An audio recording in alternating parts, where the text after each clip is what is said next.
예수님이 오시면 하는 제목으로 은혜를 나누기를 원합니다.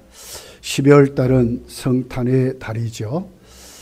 그러면서 예수님이 오실 때에 우리 마태복음 1장을 보면 예수님의 탄생 소식이 육신의 아버지가 되는 요셉에게 전해지는 장면이 기록이 되어 있습니다. 그 말씀 중에 예수님이 이 땅에 오셔서 왜 오시는가 구체적인 목적이 확실히 기록이 되어 있습니다. 마태복음 1장 18절부터 있는 내용입니다. 예수 그리스도의 나심은 이러하니라.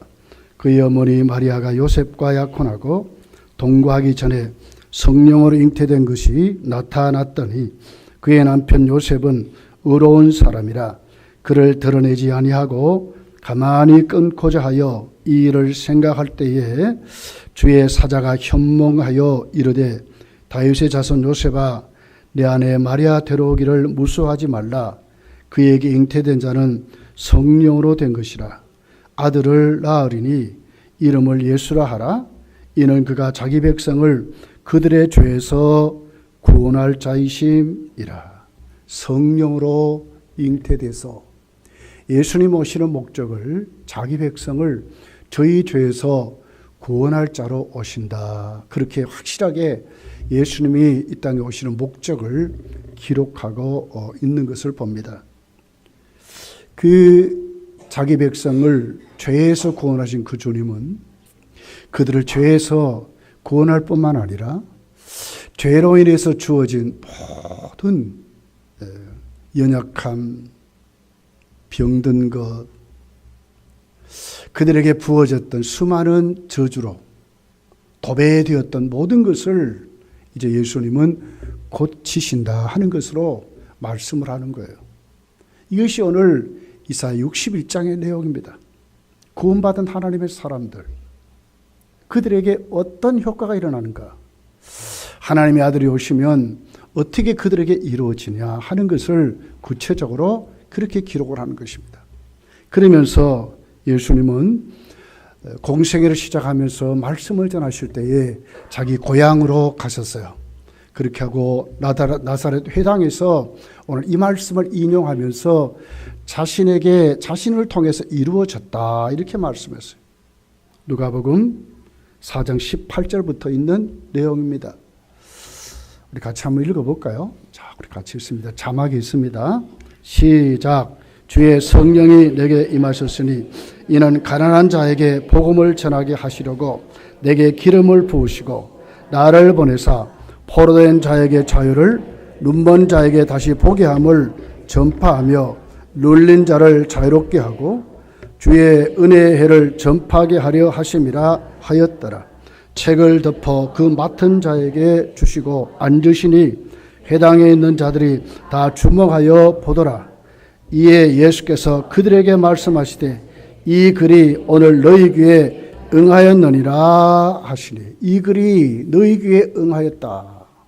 예수께서 자신을 통해서 이루어지는 사역을 이렇게 설명하는 거예요. 구원받으면 우리에게 주어지는 혜택이 뭔가? 단순히 이론적으로 내가 구원받았습니다 이러고만 살면 여전히 우리는 죄악 가운데 살아갈 거예요. 그러나 구원받게 되면 죄로 인해서 지워졌던 수많은 상태들, 결핍들, 연약한 것들, 무서운 하나님의 저주가 다 사라져버렸다는 거예요. 다 우리 주님이 오셔서 도말해 주셨다고 말씀하는데 나로 인해서 이루어졌다 하는 것으로 말씀을 하고 있는 것입니다. 오늘 본문을 보면 특별히 오늘 예수님이 찾고 말씀을 전하는 자들이 있습니다. 오늘 가난한 자들에게 아름다운 소식을 전한다 하는 말씀으로 1절부터 시작을 그렇게 하고 있습니다. 이 지구촌에 아직도 수많은 곳에 많은 사람들이 살아가지만 가난의 문제는 해결이 안 된 것 같아요. 너무너무 잘 사는 사람이 많습니다. 우리 중국만 봐도요. 며칠 전에 뉴스를 보니까 달에 최초로 인공위성이 착륙했다. 그렇게 하는 것을 읽어보았어요. 인공위성을 달에 착륙하는 나라입니다. 그럼에도 불구하고 아직도 중국은 형편없이 굶주리고 어려운 여건 가운데 사는 사람이 너무 많습니다. 한국 교회가 선교를 하면 중국 교회가 기다리는 게 있어요. 뭡니까? 선교 헌금이에요. 자립이 안 되는 거예요. 몇천 명이 모여도 자립이 안 된대요. 이거 중국 교회 현실입니다. 가난의 문제는 아직도 지구촌에 한쪽에는 정말 배불러서 너무 많아서 태평양 바다에다가 쏟아 붓는 나라가 있는가 하면 어떤 나라는 일주일에 한 끼도 못 먹는 도저히 설명할 수 없을 정도로 정말 굶주린 그런 나라로 아직도 지구촌에 넘친다는 거예요. 그런데 참 주님 오셔서 여러분 예수께로 오는 그 사람들 우리 오병이의 이적을 알지요. 점으로 돌려보내야 되는데 굶주리는 것을 못 보시는 거예요. 제자들을 불러놓고 너희들이 가서 먹을 것을 주라고 그랬습니다. 우리가 어떻게 줍니까? 그런 그들에게 오늘 안드레가 예수님께 가지고 온 보리떡 5개, 5덩어리, 물고기 2마리로 거기에 모였던 장정만 5,000명, 수많은 사람들을 그냥 먹이신 것이 아니라 배부르게 먹이셔서 나중에는 먹을 수 없을 정도로 너무 많이 남아 12강줄이나 남았더라. 예수님은 이런 굶주림도 외면하지 않았다고 말씀하는 겁니다. 그러면서도 오늘 본문은 이것을 말하는 것이 아니라 어떤 물질적인 가난을 말하는 것이 아니라 가난한 자에게 아름다운 소식, 복음을 전한다는 이 말씀은 오늘도 영적인 가난을 말씀하고 있습니다. 원문의 뜻은 이렇습니다. 상처나 억압으로 인해 고통을 당하는 자. 본인의 힘으로 그 위기를 벗어날 수 없는 거예요. 억압이 됐습니다. 얼마나 맞았는지 해결할 방법, 그런데도 본인의 힘으로 해결할 수 없는 거예요. 그러니까 어떻게 합니까? 구원자들은 그들은 기다리지요. 어떻게 하든지 나는 못하지만 이 모든 문제를 해결할 줄을 자를 기다리는 거예요. 이분이 누굽니까? 메시아였다는 거예요. 1차적으로는 이스라엘 민족이 아수르로 바벨론으로 잡혀간 그들이 돌아오는 것을 말하지만 2차적으로는 오늘 성경인 그대로 어떻게 할 수 없어서 전적인 무능함, 아무것도 할 수 없는 그 상태로 해결할 수 없어서 오늘 또 해결할 자를 소망하고 기다리는 이런 상태를 말씀합니다. 사실 오늘 성경이 말하는 영적인 가난은 물질의 많고 적음에 절대로 있지 않습니다. 마태복음 8장에 보면 여러분 로마 군인 백부장이 있습니다. 자신의 종에 죽어가는 그를 예수께 와서 부탁하게 됩니다. 내 하인의 병을 고쳐주십시오. 그랬을 때에 예수님이 가고자 하는 그 예수님 앞에 말씀만 하십시오. 그러면 내 하인이 낫겠습니다. 그렇게 말씀하실 때에 주님이 감동하는 거예요. 이스라엘 중에 이만한 믿음을 가진 자가 없다. 보지를 못했다고 예수님이 말씀하셨어요. 이것은 우리에게 무엇을 얘기합니까? 로마 군인 100명을 거느린 장군입니다. 그런데 불구하고 그분에게는 여러분 물질도 있습니다. 권력도 있습니다. 명예도 있습니다. 힘도 있습니다. 그렇지만 그가 왜 예수님께 나왔겠습니까? 나는 할 수 없다는 거예요. 주님만이 내 하인의 병을 고쳐줄 수 있다고 하는 사모함이었고 간절함이었습니다. 예수님께 모든 것을 내어놓을 수 있는 이런 믿음이었습니다. 주님을 기다리는 믿음이었습니다.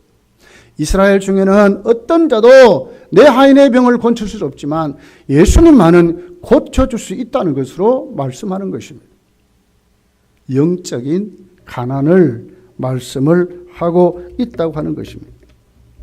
마리아에게 잉태된 소식이 들렸습니다. 믿을 수 없습니다. 가브리엘 천사가 이렇게 말합니다. 대저 하나님의 모든 말씀은 능하지 못함이 없느니라. 마리아가 고백합니다. 마리아가 이르되 주의 여종이오니 말씀대로 내게 이루어지이다 하매 천사가 떠나가니라 그랬습니다. 나는 할 수 없지만 누가 합니까? 성령으로 말씀이 주어진 이 말씀이 성령께서 반드시 이루실 것입니다 하는 것을 믿는 것입니다. 누구를 믿습니까? 자신을 믿습니까? 자신이 갖고 있는 것을 믿습니까? 자신의 환경을 믿습니까? 아닙니다. 오늘 이 본문이 말하는 이 가나는 예수 그리스도를 믿는 사람들입니다. 메시아를 기다리는 사람입니다. 나는 할 수 없지만, 나는 이 문제를 해결할 수 없지만, 나의 공고함, 나의 결핍, 나에게 있는 부어진 이 수많은 저주들, 이 사망의 권세들, 나는 해결할 수 없지만 해결할 분이 있다는 거예요. 메시아를 고대하고 메시아를 기다렸던 이런 사람들에게 무엇이 부어졌습니까? 아름다운 소식인 복음이 전해졌다고 말씀하는 것입니다. 이런 사람은 주님은 반드시 그들을 고쳐주셨다고 오늘 본문이 말씀을 하고 있습니다. 마음이 상한 자를 고치시고 그랬습니다. 상했다는 말이 뭘까요? 깨어졌다, 부서졌다, 완전히 아주 조각나버리는 이런 것을 말합니다. 마음이 그냥이 아닙니다. 깨어지고 부서지고 조각나버리고 못쓰게 됐습니다. 오늘 우리 중에 여러분 이 세상을 살아가는 우리들이 사실 마음에 상처 없는 사람 없어요. 죄로 인해서 우리에게 주어진 이 수많은 파괴된 우리의 심령이 여러분 온전하게 된 사람은 한 사람도 없습니다. 우리의 그 깨어진 우리 마음들, 이것이 구체적으로 오늘 나에게 어떻게 주어지고 있습니까? 내 주위를 통해서 내 속에 있는 것을 통해서 지금도 나를 깨트리고 있는 것입니다. 우수한 내 속에 있는 이 정욕들, 욕심들, 내 자아의 이 못된 것들이 나를 오늘 또 넘어뜨리고 그렇게 합니다.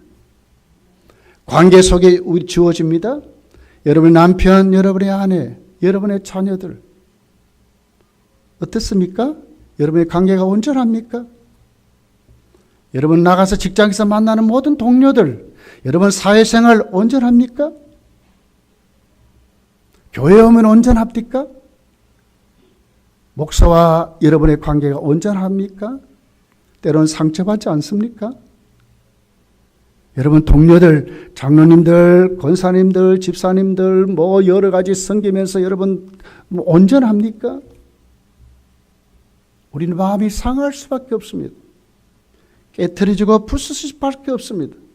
상처받을 수밖에 없습니다.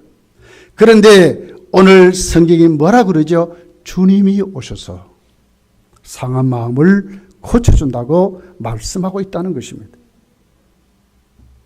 상했다 하는 단어는 샤바르라고 하는 단어입니다. 샤바르. 그 깨어진 것 새롭게 만들어서 새롭게 회복시켰어요, 이 말입니다. 그래서 완전히 새로운 것으로 내가 하는 방법이 아니라 주님이 고쳐주심으로 새로운 방법으로 내가 세워진다 이런 말입니다. 주님이 우리를 새롭게 만드시는 것으로 말씀하는 것입니다. 시편 51편 17절에 이렇게 기록합니다. 하나님이 구하는 제사는 상한 심령이라 하나님이여 상하고 통회하는 마음을 주께서 멸시치 아니하시리라.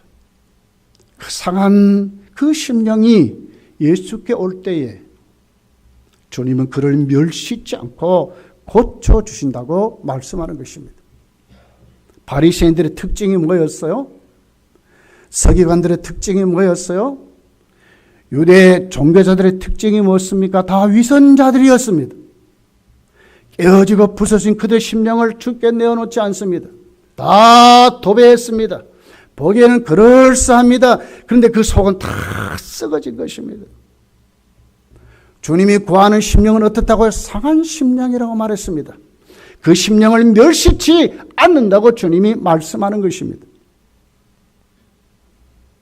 여기에 하나님의 사랑이 있습니다. 솔직히 여러분 집에서도 깨어진 그릇 씁니까? 요즘 우리 좀 있잖아요. 이빨만 나가도 잘 안 써요. 하나님은 그렇지 않습니다. 사람 보기에는 깨어지고 부서졌습니다. 오히려 그 상처가 얼마나 크게 돼버렸는지. 거라사 지방에 귀신 든 사람이 있습니다. 폭력마귀가 들어갔습니다. 예수님 찾아가셨습니다. 요한복음 6장을 보십시오. 어떻게 했습니까? 그 청년을 만나서 고쳐줍니다. 이것이 주님이었습니다. 나병 환자를 고치십니다. 그 당시 나병 환자는 어떻습니까? 저주받은 병이었습니다. 수많은 혈류병자들 어떻게 했습니까? 주님이 고쳐주셨습니다. 사람은 버리지요. 사람은 멸시천대하지요.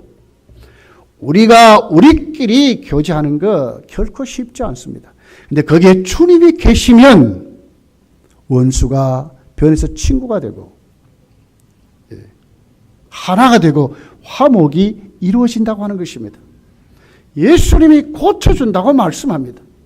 여러분의 가정에 예수님이 계시면 고쳐지게 됩니다. 여러분의 심령도 그렇습니다. 우리 교회도 주님으로 충만해지면 고쳐지게 된다고 말씀을 하고 있는 것입니다. 이사야서 42장 3절에 이런 말씀이 있습니다. 상한 갈대를 꺾지 아니하시고 꺼져가는 등불을 끄지 아니하고 그랬습니다. 여러분 갈대는요 사실 쓸모없잖아요. 어디에 씁니까? 그런데 상해버렸습니다.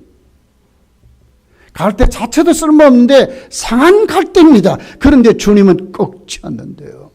이 주님이세요. 왜 우리가 주님을 사모해야 됩니까? 왜 우리가 주님을 기다려야 합니까? 오늘 우리가 성례식을 합니다. 왜 우리가 성례식을 합니까? 주님만이 우리를 고쳐주시기 때문에 그렇습니다.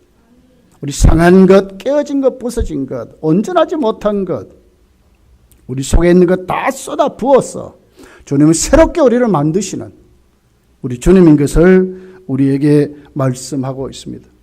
남편 5이 있다가 부끄러워 이제 또 한 남자와 사는데 얘기도 못하는 사마리아 수가성 여인. 주님은 멸시치 않았습니다. 일부러 그 여인을 고쳐주려고 찾아갔다고 말씀하고 있는 것입니다.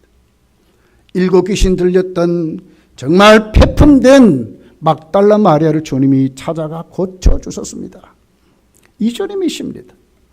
여러분에게 어떤 문제가 있습니까? 여러분 자신입니까? 남편입니까? 아내입니까? 여러분 주위에 어떤 분이 있습니까? 이제 예수께 맡기시기를 바랍니다. 주님이 그들의 인생에 개입하면, 그 가정에 개입하면 주님이 고쳐주시고 온전케 하신다는 것입니다. 세상 방법으로 할 수 없습니다. 자기 백성을 저희 죄에서 구원하실 그 주님만이 할 수 있다고 오늘 성경은 우리에게 말씀을 하고 있습니다. 주님 우리를 새롭게 하십니다. 디도서 3장 3절부터 이렇게 기록이 되어 있습니다. 우리도 전에는 어리석은 자요, 순종하지 않은 자요, 속은 자요, 여러 가지 정욕과 향락의 종노릇한 자요, 악독과 투기를 일삼는 자요, 가정스러운 자요, 피차 미워한 자였으나 우리 이런 자였습니다. 주님이 우리를 고쳐주셨습니다. 우리의 구주 하나님의 자비와 사람 사랑하심이 나타날 때에 우리를 구원하시되 우리가 행한 바 의로운 행위로 말미암지 아니하고 오직 그의 긍휼하심을 따라 중생의 씻음과 성령의 새롭게 하심으로 하셨나니 우리 구주 예수 그리스도로 말미암아 우리에게 그 성령을 풍성히 부어주사 우리로 그의 은혜를 힘입어 의롭다 하심을 얻어 영생의 소망을 따라 상속자가 되게 하려 하심이라. 주님이 그러셨습니다. 우리는 못했었습니다. 쓸모없는 자들이었습니다. 원수 맺고 살았습니다. 근데 우리 주님이 우리 인생에 개입하셨습니다. 찾아오셨습니다. 중생의 시선과 성령이 우리를 새롭게 하셨다고 말씀했습니다. 지금도 그렇게 하세요. 주님이 그렇게 하세요. 누구에게? 가난한 자에게. 마태복음 8장의 시작이 팔복이 어떻게 합니까? 심령이 가난하는 복이 있나니 천국이 그들의 것이요. 심령이 가난한 자에게 복이 있다고 그랬습니다. 정말 주님으로 아니하고는 살 수 없는 그 사람들, 그들에게 복이 있다고 말씀하는 것입니다. 성탄은 이런 것입니다, 여러분. 우리 주님을 이렇게 모셔야 하고 이렇게 믿어야 하고 또 이런 믿음으로 우리가 예수 그리스도의 재림을 기대하고 사는 것입니다. 예수님은 마태복음 10장을 보게 되면 결코 육신의 질병도 외면하지 않았어요. 심령만이 아니라 제자들을 파송하면서 귀신을 내어 쫓고 병든 자를 고치는 권능을 주셨다고 그랬어요. 마태복음 10장 7절에 보니까 가면서 전파하여 이를 말하되 천국이 가까이 있다 하고 병든 자를 고치며 죽은 자를 살리며 나병한 자를 깨끗하게 하며 귀신을 쫓아내되 너희가 거저 받았으니 거저 주라고 그랬습니다. 못할 것이 없어요. 영과 육을 치료하시는 주님이심을 말씀하고 있는 것입니다. 예수님 만나면 됩니다, 여러분. 우리에게 오신 주님을 만나면 됩니다. 어느 곳에 여러분 한눈 팔고 삽니까? 예수님 영접하고 예수 그리스도로 여러분 깨끗이 고침받기를 예수님 축복합니다. 1절 하반절에 보니까 이런 말씀이 있습니다. 포로된 자에게 자유를, 갇힌 자에게 노임을 선포했다고 그랬습니다. 이건 해방을 말합니다. 1차적으로 풀어짐을 말합니다. 자유와 또 노임을 말하고 있습니다. 2차적으로는 못 보는 것이 봤다고 하는 것으로 말씀합니다. 물론 1차적으로는 바벨론의 포로에서 아수르에게서 돌아오는 사람들을 말하지만 광범위하게 오늘 이 말씀이 우리에게 주시는 것은 주님이 오셔서 우리에게 하시는 그 역할은 뭐니까 죄와 사망의 권세에서, 저주의 권세에서 우리를 해방시켰답니다. 거기에 자유가 있다고 말하는 겁니다. 갇힌 자에게 그것이 꼭 붙들려 버렸습니다. 그것이 갖고 있는 힘이 그 권세가 우리를 꼭 붙잡아 버렸는데 거기에서 어떻게 해요?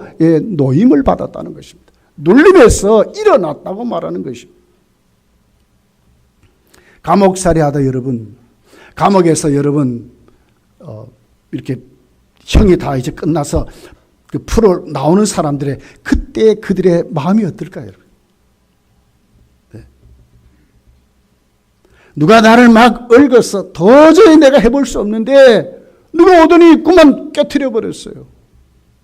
결과적으로 내가 이겨버렸어요. 그때 그 사람이 어떨까요, 여러분? 눈먼 소경이요 눈을 떠버렸어요. 그때 그 소경의 마음이 어떨까요, 여러분? 이것을 말하는 거예요. 예수님이 오시면 자기 백성에 주시는 혜택이 있는데 그들에게 어떤 걸 주신다고요? 해방과 복의 하심을 주신다는 거예요. 이것이 본문의 내용이에요.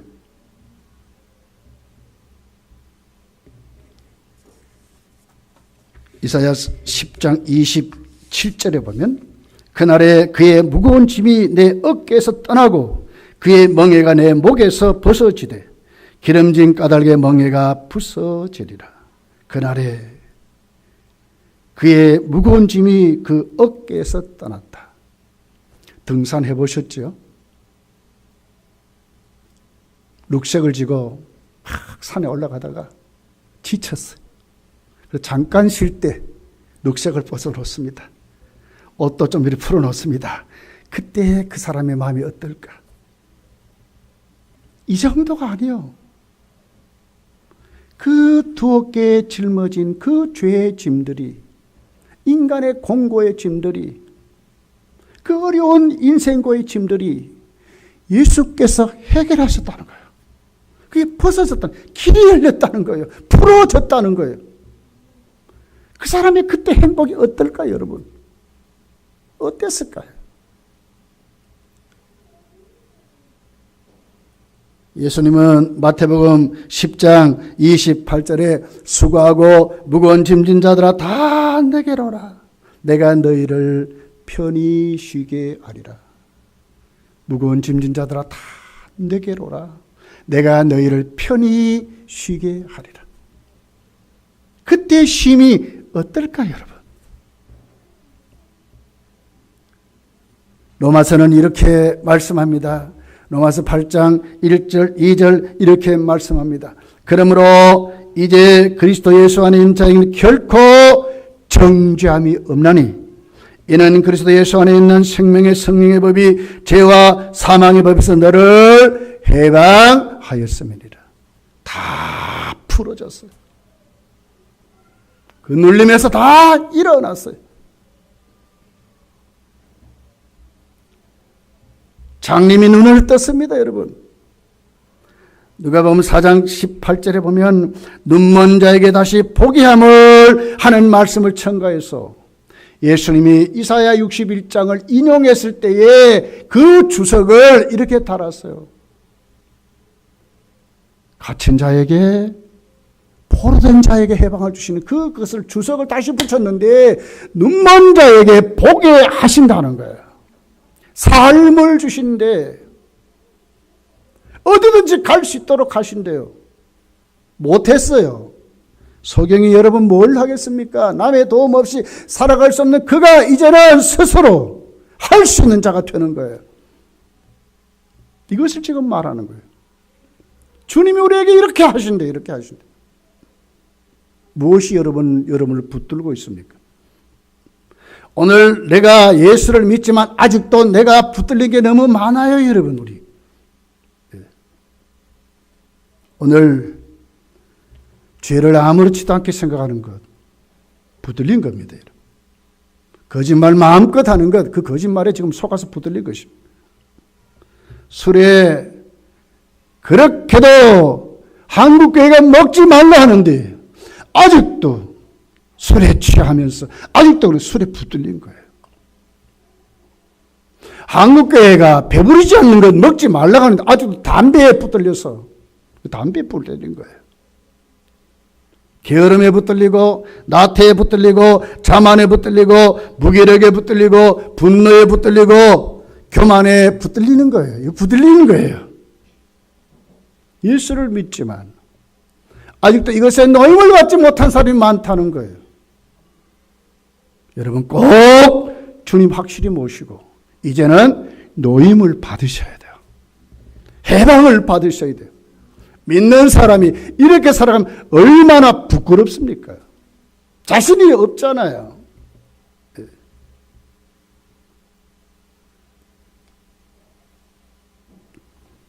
요한복음 8장 34절에 주님이 이렇게 말씀하셨어요.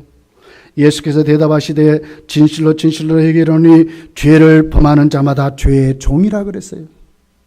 종은 영원히 집에 거하지 못하되 아들은 영원히 거하나니 그러므로 아들이 너희를 자유케 하면 너희가 참으로 자유로우리라 그랬어요. 주님으로 여러분 우리 자유롭게 살아야 합니다.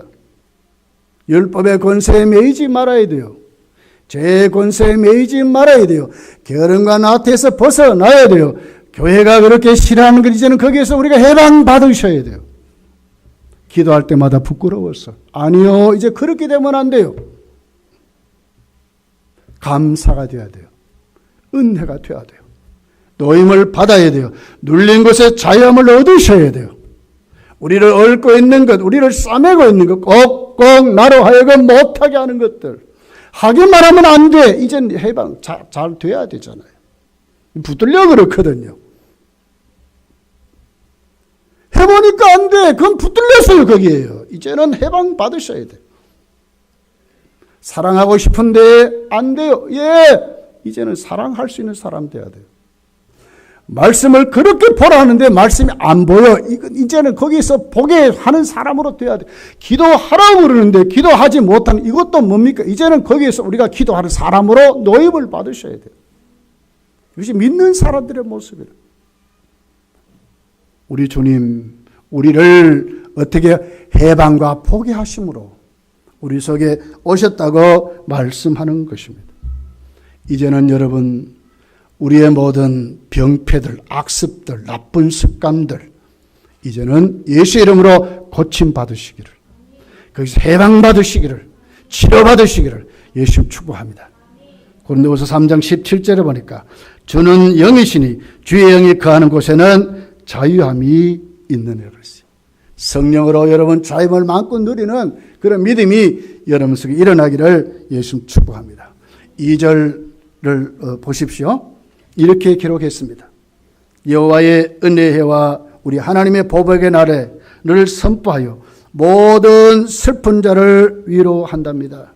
그렇습니다. 주님 우리에게 또 어떻게 하십니까? 슬픈 자들을 위로하신다고 말씀했어요. 어떻게 위로하십니까? 3절입니다. 무릇 시온에서 슬퍼하는 자에게 화관을 주어 그 죄를 대신하며 기쁨의 기름으로 그 슬픔을 대신하며 찬송의 옷으로 그 근심을 대신하시고 그들이 의의 나무 곧 여호와께서 심으신 그 영광을 나타낼 자라 일컬음을 받게 하려 하십니다.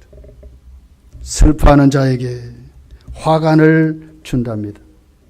그리고 죄를 대신하게 한답니다. 원문을 보면 아름다움으로 그랬어요. 그 죄를 대신하며. 그 아름다움이 뭡니까? 화관으로, 그러니까 관을 씌워서 슬픔을 당해서 보잘것없는 그 여인을 주님이 오시면 위로하시는데 어떻게 역전을 시킨다는 거예요. 아름다운 관을 씌워서. 여러분 회개할 때에 슬퍼할 때에 이스라엘 백성들이 표하는 게 있습니다. 뭡니까? 죄 가운데 있는 게 죄 가운데. 죄를 대신하는데 뭐예요? 이제 그것이 아니라 관을 씌워서 영광을 얻도록 하신다. 역전으로 만든다는 거예요.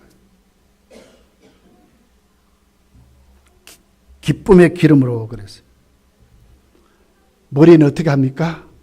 아주 좋은 냄새가 나는 기름을 발라서 찬송의 옷으로 슬픔을 당해서 삼배옷을 입었던 그들이 이제는 없으니까 채색 옷을 입고 축제의 주인공으로 세워주신대. 위로하십니다. 그 위로가 구체적으로 우리에게 주어지는데 어떻게 주어진다고?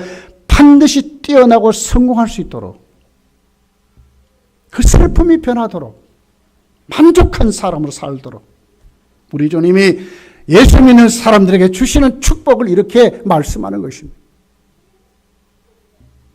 의의 나무 그랬어요. 상수리 나무를 말해요. 아주 단단하답니다.